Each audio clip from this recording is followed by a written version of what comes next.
जो 3 कानून किसानों से संबंधित पास किए गए हैं, आखिर यह 3 कानून भविष्य में किस तरीके से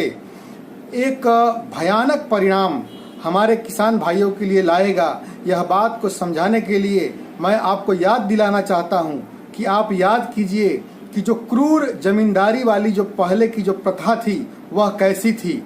अगर यह क्रूर जमींदारी वाली प्रथा से अगर हमारे आज के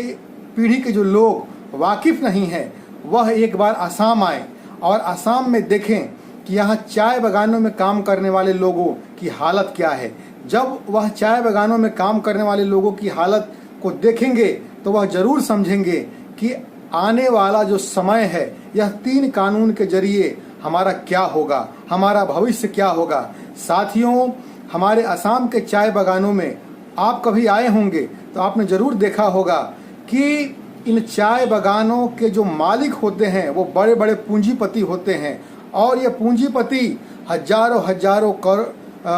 बीघा और एकड़ जमीन के मालिक होते हैं जिनके ऊपर चाय बागान है। और इन चाय बागानों में जो काम करने वाले लोग हैं वह आज भी गुलामों की तरह काम कर रहे हैं। ना उन्हें अच्छा वेतन मिलता है, ना उन्हें अच्छा रहने के लिए माहौल मिलता है, ना उन्हें पढ़ने की व्यवस्था है, ना उनके स्वास्थ्य की व्यवस्था है। और यहाँ तक कि इन चाय बागान के मालिकों की मानसिकता यही रहती है कि चाय बागान में काम करने वाले जो श्रमिक हैं उनका सामाजिक विकास न हो, उनको विकास न करने दिया जाए, नहीं तो यह चाय बागान के बाहर चले जाएंगे और ये चाय बागान में काम नहीं करेंगे। साथियों, ऐसी परिस्थिति, यह जो 3 किसान संबंधित कानून भारत सरकार लेकर के आई है, इस कानून के जरिए हमारे किसान भाइयों की स्थिति भविष्य में पूरे देश में होने वाली है। आज सरकार जो एमएसपी की जो व्यवस्था है उसको समाप्त करके पूंजीपतियों के हवाले जो किसानों की जो जीवन है, जो खेती है, वह पूरी तरीके से पूंजीपतियों के हवाले कर देना चाहती है। और यह पूंजीपति अपने फायदे के लिए भविष्य में किसानों की जमीनों को हड़प लेंगे और तब किसान मजबूर हो जाएंगे अपनी जमीन, खास करके छोटे किसान की अपनी जमीन को पूंजीपतियों के हवाले कर दे। और जब वह जमीन के मालिक बन जाएंगे पूंजीपति, तो उसी जमीन पर हम ही से, उसी जमीन में, उसी खेत में हमारे किसान भाई जो आज अपनी जमीन समझ के जो खेती कर रहे हैं, उन्हीं के वहां पर आने वाले समय में गुलामी करेंगे। तो साथियों, यह